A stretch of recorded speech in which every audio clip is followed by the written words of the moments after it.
बच्चों आज एक नई वीडियो के साथ हमारी टीम एक बार फिर आपके सामने हाजिर है।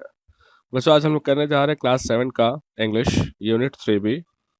चैप्टर का नेम है where the mind is without fear, यानी कि जहां मन भय से मुक्त है। बच्चों ये एक कविता है।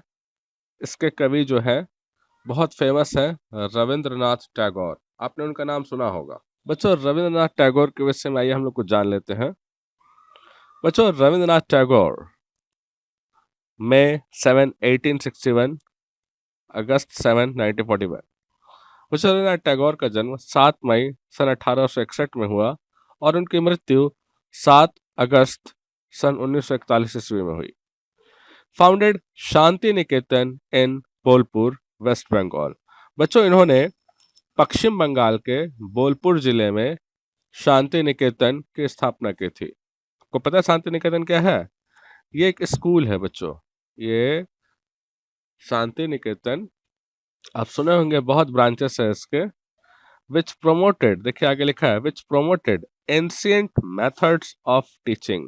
ये क्या किया है? प्रमोट किया है एंशियंट मेथड्स ऑफ टीचिंग। प्राचीन काल में जो शिक्षण की जो व्यवस्था थी उसी पद्धति को ये प्रमोट करता है, आगे की ओर बढ़ाता है। बच्चों Kabuliwala, postmaster, Gora are few of his famous works. बच्चों इनके जो महत्वपूर्ण कार्य हुए हैं लेखनीय में, उन्होंने लिखा है काबुली वाला कहानी, आप सुने भी होंगे। पोस्ट मास्टर, गोरा, ये तमाम कहानियां उन्होंने नहीं लिखी है। बच्चों आपको जानकर आश्चर्य होगा कि इन्हें नोबेल पुरस्कार भी मिला है। देखिए उसमें आगे क्या लिखता है। He won the Nobel prize for literature in 1913 for his collection of poem Gitanjali. बच्चों सन 1913 में साहित्य के क्षेत्र में, ध्यान दीजिएगा, साहित्य के क्षेत्र में उन्हें नोबेल पुरस्कार दिया गया था। क्यों? क्योंकि उन्होंने कविता का एक कलेक्शन, बहुत ज्यादा पंक्ति थी उसमें, गीतांजलि, उस पुस्तक का नाम है गीतांजलि। गीतांजलि लिखी थी, उसमें कविता, बहुत सारा संग्रह था कविताओं का। उसी गीतांजलि के लिए इन्हें साहित्य के तौर पर, साहित्य के क्षेत्र में 1913 ईस्वी में नोबेल पुरस्कार से सम्मानित किया गया था, जो कि आज विश्व स्तरीय सभी पुरस्कारों में सबसे ऊंचा पुरस्कार माना जाता है। तो आइए बच्चों, इस कविता जो कि रविन्द्रनाथ टैगोर की बहुत ही सुंदर कविता है, लिखी गई है, इसको स्टार्ट करने से पहले हम लोग देख लेते हैं कुछ बिफोर यू रीड। क्या कहता है यहाँ आपके चैप्टर में। India is our country and we all love our country. बच्चों कहता है कि भारत हमारा देश है और हम सभी इस देश से बहुत प्यार करते हैं। This poem is written by Rabindranath Tagore before India got freedom from the British rule। बच्चों एक कविता तब लिखी गई है रविन्द्रनाथ टैगोर के द्वारा जब भारत को अंग्रेजों से आज़ादी नहीं मिली थी, यानी जब भारत गुलाम था, अंग्रेजों के दास्ता से झगड़ा हुआ था। ये कविता तब की लिखी हुई है। He prays to God for freedom। He prays to God for freedom। बच्चों वो भगवान से प्रार्थना करते हैं आज़ादी के लिए, स्वतंत्रता के लिए, of the country from slavery, दास्ता से मुक्त होने के लिए। जो अंग्रेजों के दास्ता से हम जकड़े हुए थे उससे मुक्त होने के लिए भगवान से प्रार्थना करते हैं स्वतंत्रता के लिए। Read the poem to find out what else he pray for. तो आइए इस कविता को पढ़ते हैं और पता लगाते हैं कि वो भगवान से और क्या क्या प्रार्थना करते हैं और क्या क्या करने को कहते हैं। तो आइए हम लोग अब चैप्टर की ओर बढ़ते हैं। लिखा है इसमें, कविता की पहली पंक्ति है, फर्स्ट स्टैंजा है, where the mind is without fear and the head is held high. जहां मन भय से मुक्त हो और मस्तक यानी हेड हेल्ड हाई, सम्मान से पूरा ऊंचा हो। वेयर नॉलेज इज फ्री, और जहां जो नॉलेज है, ज्ञान है, वो स्वतंत्र हो। Where the world has not been broken up to, जहां जो दुनिया है has not been broken up to, ये नहीं टुकड़ों में बटा हो। Fragments by the narrow domestic walls, छोटे छोटे संकीर्ण विचारों के दीवार जो बना के रखे हैं उस क्षेत्र में ना टूटा हो। बच्चों ये कह रहे हैं एक ऐसा वो देश चाह रहे हैं, एक ऐसा वो जगह चाह रहे हैं। मैंने पहले क्लियर कर दिया कि वो कविता कब लिखे थे, जब भारत अंग्रेजों का गुलाम में था। तो एक स्वप्न भारत कैसा होगा, एक आजाद भारत कैसा होगा, उसी के विचार को लिख रहे हैं कि एक ऐसा देश होना चाहिए हमारा, एक ऐसा क्षेत्र होना चाहिए जहाँ माइंड इज विदाउट फियर, मन में किसी तरह का डर नहीं हो लोगों का। वो स्वतंत्र रूप से कभी भी बेहिचक बेखौफ होकर कभी भी घूम सकते हैं, रात को दिन को। और हम लोग अपना मस्तिष्क ऊंचा करके रखे। अब आपको पता है, जब देश गुलाम था तो हम लोग को अंग्रेजों के सामने झुकना पड़ता था, हमेशा डर लगा रहता था कि कब हमें अंग्रेज बंद कर देंगे। रॉयल एक्ट कानून पता होगा आपको, अंग्रेजों ने लागू किया था कि उसमें बिना किसी कोर्ट केस कचहरी के आपको सीधा जेल में डाल दिया जाएगा।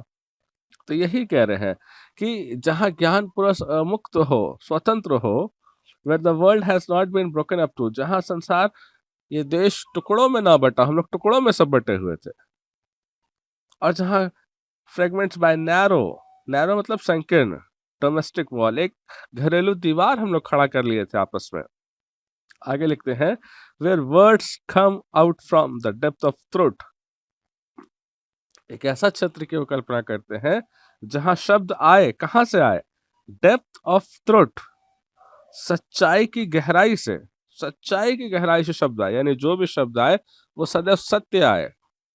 आप बात समझ रहे हैं, सत्यमेव जयते, ये हमारे राष्ट्रीय जो चक्र है, राष्ट्रीय जो चिन्ह है, उसके नीचे लिखा रहता है सत्यमेव जयते। इसका पता है क्या अर्थ होता है? सत्य की सदैव जीत होती है। ये प्राचीन काल से चला आ रहा है, आपको पता होगा। दीपावली मना रहे हैं, इसके पीछे क्या रीजन है? होली मना रहे हैं, इसके पीछे क्या रीजन है? दशहरा मना रहे, इन सभी के पीछे के कारण है, सत्य के अंत में जीत ही होती है। इसलिए बच्चों, आप सभी सत्य का मार्ग चुनिए। तो यही लिखते हैं कि सच की गहराई से उपजी हो, where tireless striving stretches its arm towards perfection. ये कहते हैं, वेयर टायरलेस स्ट्रीविंग मतलब टायरलेस, बिना कोई थके हुए, यानी अथक प्रयास करना है आपको। स्ट्रेचेस इट्स आर्म, अपनी बाहों को फैलाते हुए, टुवर्ड्स, टुवर्ड्स परफेक्शन, किसकी तरफ? एकदम परफेक्शन की तरफ, निपुणता की तरफ। यानी कि एक ऐसा माहौल होना चाहिए हमारे देश का जहां बिना थके लोग अपनी बाहें फैलाकर निपुणता यानी परफेक्शन की ओर अग्रसर हो, उसकी ओर आगे बढ़े। Where the clear stream of reason, जहां विवेक की निर्मल धारा बहे, has not lost its way, और वो अपना रास्ता कभी न खोए। Into dreary desert sand of dead habits, अंधविश्वास से, निराशा से, किसी भी मरुस्थल से वो अपना रास्ता, अपना जो रुतबा है, कभी ना खोए।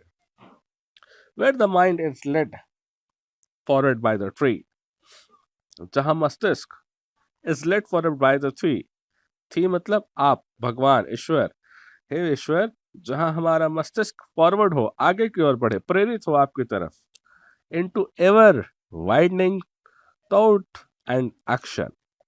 इसके अलावा एवर वाइडनिंग, हम लोग का जो मस्तिष्क है हमेशा वाइड हो, एक विस्तारित हो, थॉट्स आए, विचार आए, और उस पर हम लोग एक्शन करें, कार्य करें, यानी निरंतर प्रगतिशील हो, विचारों की ओर आगे बढ़े, कर्मठ की ओर आगे बढ़े।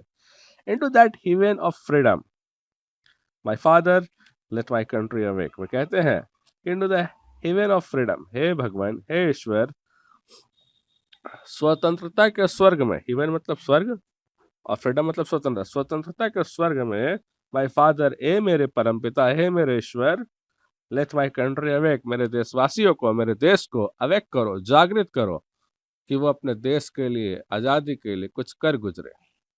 बच्चों, यहाँ कविता समाप्त होती है। अब आपको इस पोएम का कुछ वर्ड मीनिंग लिखने दिया जाएगा, और साथ साथ में इस चैप्टर का सारा क्वेश्चन आंसर करवाया जाएगा। आप उसे बिल्कुल हिंदी सहित सुंदर सुंदर राइटिंग से लिखेंगे। फिर हम लोग मिलते हैं अगले वीडियो में, तब तक के लिए धन्यवाद। घर में रहिए, सुरक्षित रहिए, बहुत बहुत धन्यवाद।